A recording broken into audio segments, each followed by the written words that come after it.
belajar mengenai menelaah unsur buku dan membuat komentar. Ada yang tahu nggak sih materi sebelumnya apa? Materi minggu lalu? Oke, apa kita yang dari cerpen? Cerpen itu cerita pendek yang berdasarkan kehidupan. Oke, baik. Terima kasih Duta. Jadi hari ini kita akan belajar mengenai menelaah unsur buku dan membuat komentar. Jadi ada yang tahu nggak sih apa aja unsur-unsur buku fiksi dan non fiksi yang dapat dikomentari? Ada yang tahu nggak? Kayak dinilai gitu, kayak dia tuh apa sih kelebihan bukunya, kekurangan bukunya, gitu. Unsur ekstrinsiknya bisa dikomentari nggak Bu? Itu sih bukan ya, beda ya Siran. Terus apa ya Bu? Oke, kita belajar ya hari ini ya. Jadi unsur-unsur buku non fiksi yang dapat dikomentari yang pertama adalah bagian cover dari buku. Pertama-tama kita melihat apakah desain cover buku menarik dan relevan dengan konten yang ada di dalamnya. Cover buku yang menarik dapat menarik minat pembaca dan pembaca potensial. Yang kedua ada rincian subbab buku. Seberapa baik penulis membagi buku menjadi subbab dan apakah rincian ini membantu pembaca dalam navigasi dan pemahaman konteks. Yang ketiga ada judul subbab.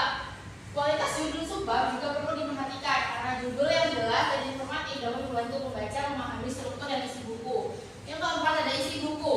Tinjauan terhadap isi buku mencakup evaluasi terhadap kejelasan, kedalaman, dan relevansi informasi yang disajikan. Yang kelima ada cara menyajikan isi buku. Penyajian informasi yang konsisten dan mudah dipahami akan meningkatkan pengalaman membaca. Yang keenam, bahasa yang digunakan. Bahasa yang jelas, padat, dan sesuai dengan target pembaca adalah faktor penting dalam nilai kualitas buku. Yang ketujuh ada sistematika. Sistematika yang baik membantu pembaca untuk mengikuti alur berpikir penulis dengan baik.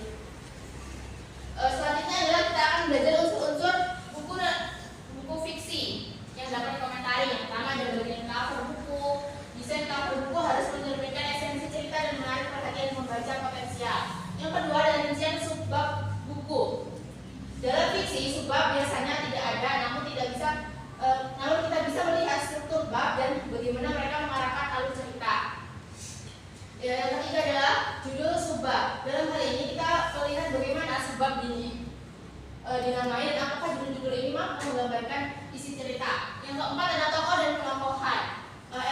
Evaluasi terhadap kedalaman karakter, perkembangan tokoh, dan konsistensi pentokohan adalah aspek yang penting dalam fiksi. Yang kelima adalah tema cerita. Tema yang dikembangkan dan keunikan cerita merupakan faktor penting dalam menarik minat pembaca. Yang keenam ada bahasa yang digunakan. Bahasa yang dipilih pengarang termasuk gaya dan nada harus sesuai dengan konteks dan membantu membangun suasana cerita. Yang ketujuh adalah penyajian alur cerita. Bagaimana alur cerita diatur dan dikembangkan merupakan elemen kunci dalam nilai kekuatan sebuah karya fiksi. Baik, selanjutnya adalah pertanyaan pemandu untuk mengomentari. Misalnya kelebihan dan kekurangan. Apa yang menjadi kelebihan dan kekurangan dari buku ini? Relevansi dan keterbacaan. Seberapa relevan dan mudah dipahami isi buku ini? Yang ketiga ada kekhasan atau keunikan. Apakah buku ini memiliki kekhasan dan keunikan tertentu yang membedakan dari karya jenis lain? Yang keempat adalah kejelasan tujuan. Apakah tujuan penulis tersampaikan dengan jelas kepada pembaca? Nah, ini adalah contoh resensi buku non fiksi. Nah, bukunya seperti ini anak-anak. Contohnya, terus contoh menelaah unsur buku atau resensi. Identitas bukunya, judul buku, pengarang, penerbit, tanggal terbit, ISBN, jumlah halaman, lebar, panjang, sinopsis buku, isi resensi, kelebihan buku dan kekurangan buku.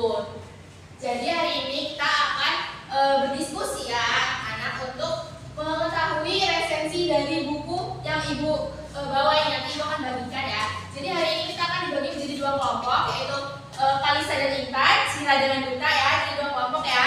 Jadi kita akan meresensi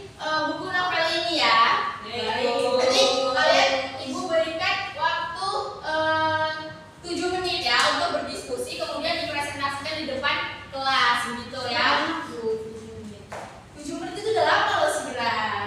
Ya baik Ibu. Oke, Ibu bagikan ya kertasnya. Nanti kalian tulis aja di sini. Terus nanti kalian berdiskusi berkelompok ya. Baik Ibu. Ini untuk Intan dan Kalista. Oh ya kertasnya maaf ya. Ini untuk Sira dan Gita. Oke. Jadi waktunya 7 menit ya. Baik Ibu. Untuk berdiskusi ya. Ibu.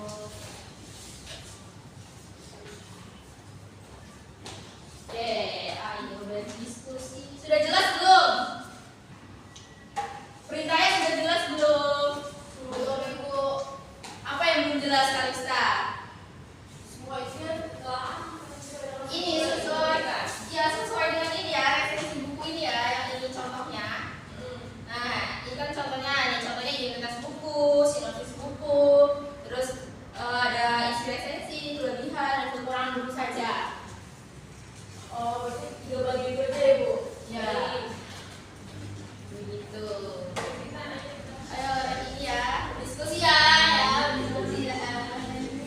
Kita terus kelebihan dan kekurangan juga Ibu. Iya, kelebihannya apa, kekurangannya apa, isi resensinya apa, sinopsis dari buku ini apa, gitu. Banyak banget Bu, tulis tangan ya Bu. Iya, ditulis ya, supaya banyak kalau diketik aja. Tulis tangan Bu. Ibu. Iya.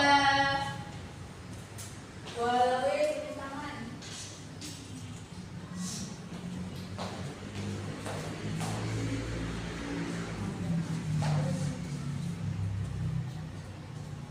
Ibu ini kan di backgroundnya mana nih Bu? Iya ini yang ini ya. Nah, ini ya.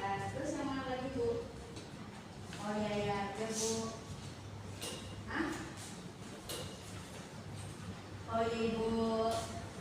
Ibu. Ya, berdiskusi ya, silakan minta ya. Ya, Bapak Ibu kan kenapa? Isi resensi itu yang mana ya Ibu? Isi resensi itu ini ya, itu isi resensi ini ya. Buku ini menceritakan seseorang Charles Bukowski, seorang pecandu alkohol yang senang bermain perempuan, penjudi kronis, kasar, pikir dan tukang utang. Nah gitu contohnya. Dia itu kayak isi dari ini buku ini nih apa, menceritakan tentang apa begitu. Tentang Singkatnya. ya singkatnya. Beda tapi dari sinopsis. Singkat saja paham. Wah. Iya singkat itu apa ya? Namanya kita masih Udah Ibu, ini Bu. Ini tadi bisa nanya Bu, katanya gimana jadinya. Saya udah jelasin, tapi ini sama-sama. iya ya kerjakan ya. Novelnya juga menarik Bu. Waduh, kenapa tuh kalau menarik novelnya? Bosankan. Waduh, kan belum dibaca gitu. Dibaca dulu dong bentar, siapa tahu menarik ya kan? Ya bisa dibaca. Iya bentar, gimana bisa dibaca dulu? Novelnya jelek Bu. Baca dulu Kamu nggak boleh kayak gitu, Duta. Warkop. Ibu saya hidup ya Bu. Iya, iya Sira. Enggak sama. Iya, isi ini gimana? Kami nanya dong Ibu, Udah jangan kan Ibu Ibu dong. ini. Kalian ini nggak mau ikut sama Ibu. Bu, contohnya buat terbit itu yang mana Ibu? Ini yang penerbitnya nak, ini di sini ada. Ini ya. Oh iya. Informasinya. Baik, makasih Ibu.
kekurangan tadi resensi dari buku yang berjudul Romansa Kota Bandung. Ibu.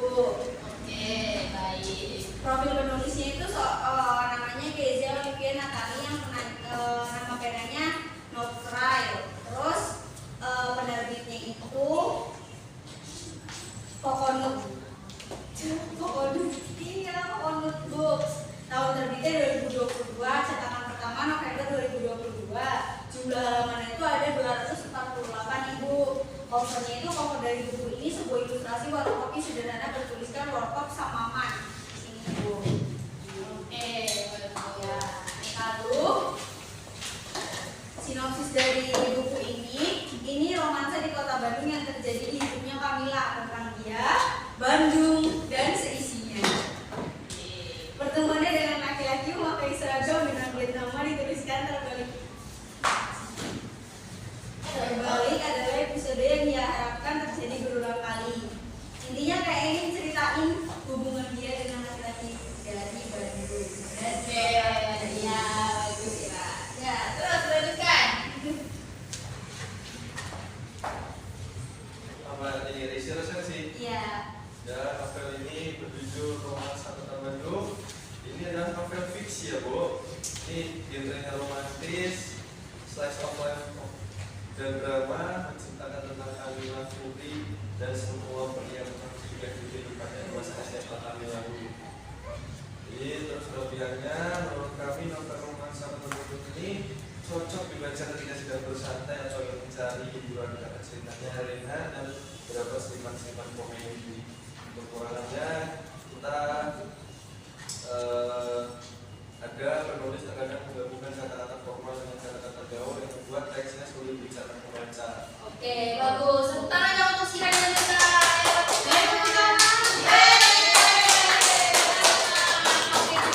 Silakan duduk. Terima kasih, Ibu. Ini Bu novelnya ya Bu. Iya, oke. Jadi itu tadi yang disebutkan oleh Sira dan Lisa adalah resensi dari novel Romansa Kota Bandung. Menurut kalian bagus nggak covernya? Bagus. Kok jelek sih Duta? Kenapa kok jelek? Bagus loh ini warnanya ada Ini nggak ini suka? ini Ada ada di sama Kota Bandung. Waduh. Kenapa tuh? Dia lebih suka Kota Jogja katanya. Oh, Oke. iya.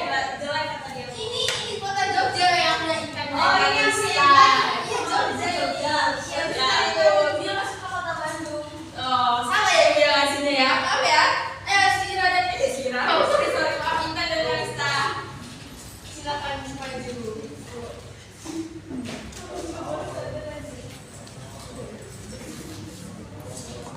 Ya, oke. Baik Ibu, kami akan mempresentasikan diskusi kami yaitu resensi dari novel Malioboro at Midnight. Nah, judulnya Malioboro at Midnight, penulisnya oleh Skypir, penerbitnya dari Bukune dan jumlah halaman itu 436 halaman. Nah, cetakan pertamanya berapa kan? Cetakan pertamanya itu 31 Maret 2023. Nah, untuk sinopsisnya itu Sinopsisnya malam di hari kota Yogyakarta yang indah rumah waktu yang tempat untuk bersantai. Nah, pada saat cerahnya dan di masa sedihnya Malioboro, dari situlah mereka berteman walaupun saya itu masa bahwa kehadiran Malioboro itu sangat mengganggu. Resensinya dalam resensinya itu dalam menjalani sebuah hubungan hal yang paling penting agar hubungan bisa bertahan yaitu komunikasi. Terlebih lagi ketika sedang menjalani hubungan, jarak jauh atau komunikasi merupakan kunci agar hubungan tetap menjaga saling memiliki kepercayaan. Nah, terus untuk kelebihannya dalam buku ini penulis mampu menyajikan kisah yang berbicara dengan yang ringan menggunakan bahasa yang formal sehingga kita itu memahami Ibu. Nah, untuk kekurangannya kekurangan dari novel dari kita Malioboro at Midnight ini tema cinta